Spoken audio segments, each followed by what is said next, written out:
Assalomu alaykum. Bitta savol so'rasam bo'ladimi? Oxirgi marta qaysi yangi kitob o'qidingiz? Nafs tarbiyasi. Nafs tarbiyasi. Bo'ldi. Qaysi kitobni tarjima qilinishini xohlardingiz? Qaysini nima? Carl Jung kitoblarini tarjima qilishini xohlayman. Основа psixanalizi degan kitob bor-ku. Nima edi? Shu kitob oti bilasizmi?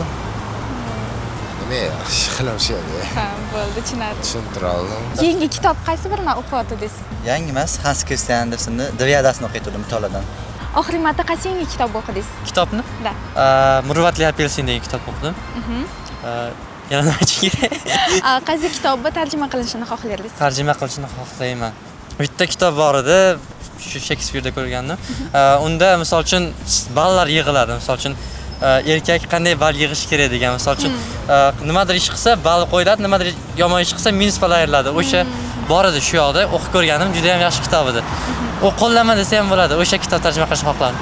Arab hikoyalari degan kitob o'qidim. Qaysi kitobni tarjima qilinishini xohlardingiz? O'ylayman, farqi yo'q. Oxirgi marta hozir o'qiyotganim, to'g'risi men inglizcha o'qiyman. Curiosity kitobini o'qiyapman. Bu Cameron yozgan anaqasi inson tabiatidagi creativityni ochish uchun berilgan kitob.